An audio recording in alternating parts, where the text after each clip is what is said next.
Welcome back to My Sports World. We have some news from Fabrizio Romano, who can now say that Daniel James is leaving Manchester United to go to Leeds United for a fee of £28 million plus add-ons.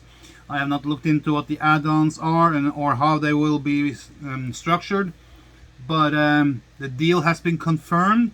It has been going on for a couple of days, and it's being finalized in the last day of the transfer window. So what will this mean for Manchester United? Well, it kind of solves a little bit of a problem that could have come later on when Ronaldo comes back.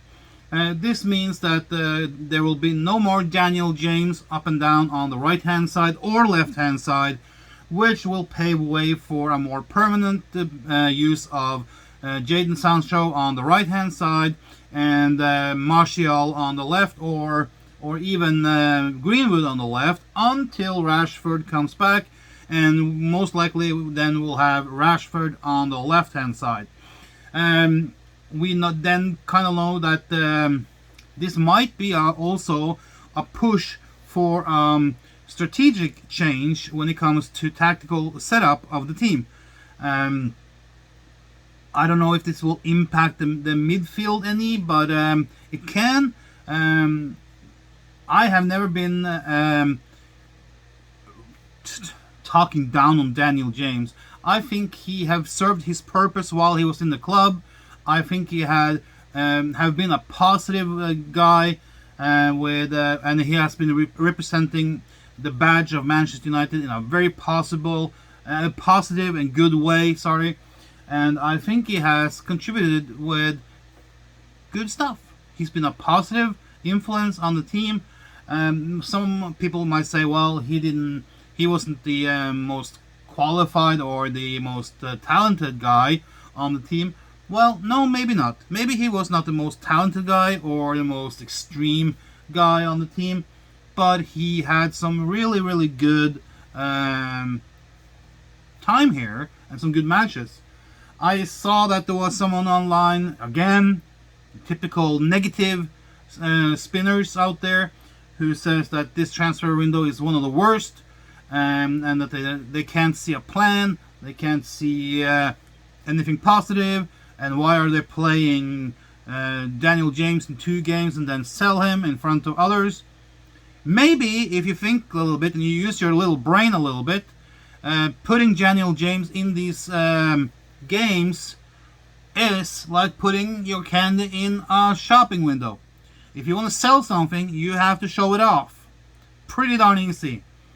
It wasn't, according to Romano, this transfer thing has just about happened in the last few days. Those who said that this has been going on for months or weeks, according to Romano, are not true. So you wanted to display him for sale. And then we are back into that thing that, yeah, football is a business sometimes. Tough shit, swallow the camels. So yeah, they played Daniel James for that sole purpose of selling him and making him attractive.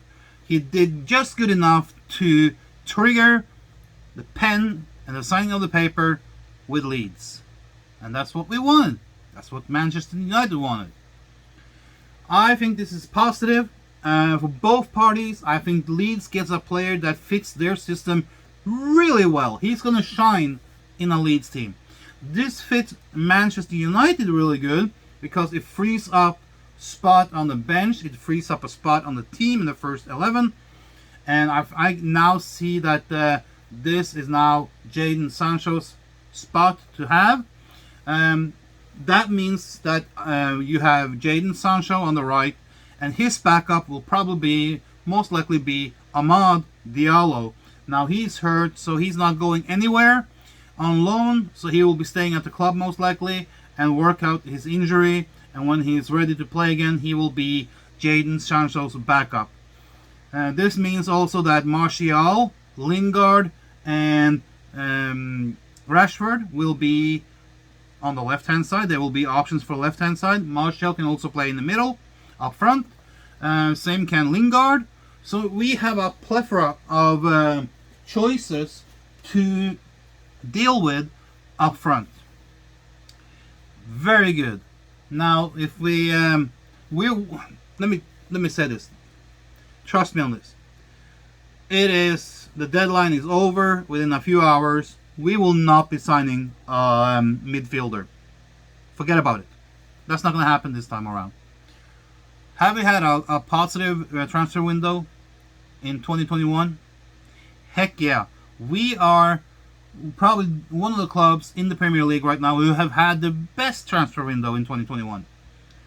And I find it then wickedly stupid and wickedly mind-boggling that someone can sit on YouTube and spew out that this has been one of the worst transfer windows in the club's history just because we haven't had any outgoings. Well, we loaned out Pereira, we loaned out Trinsebi, we sold Daniel James, and we also loaned out Williams.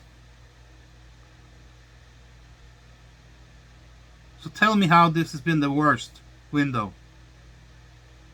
Loaning those players out to get them back next season might maybe open up a sales window. It's not like the players that have been playing the most that haven't been able to show off. Twansebi might be making an impact where he is now, which makes him more attractive to other clubs. Maybe the club he was playing for. Pereira, I don't know, not much hope for him. He might be signing a permanent deal with his team that he is with now. Who knows? And Williams will come back, hopefully a better player with more experience, and might have a place in the team or might be sold. So this transfer window has been one of the best, regardless of how you see it. And I'm sorry if you're that ignorant to call this the worst transfer window in the club's history, then you really have shit down your legs. It's like peeing your pants when you're out in the cold. It makes you feel good for a little second to say it, but then you go like, oh, the consequences of this. It's not freaking good. So yeah, you know who these channels are. There's several of them. Mr. Negativity and with his little followers. Let him go up ahead. Daniel James is leaving, and he's going to Leeds, and this is opening up for a way better team selection going forward. I was hoping that we would find a club or a transfer for Fred as well, but apparently we are not. So until next time, guys, take care.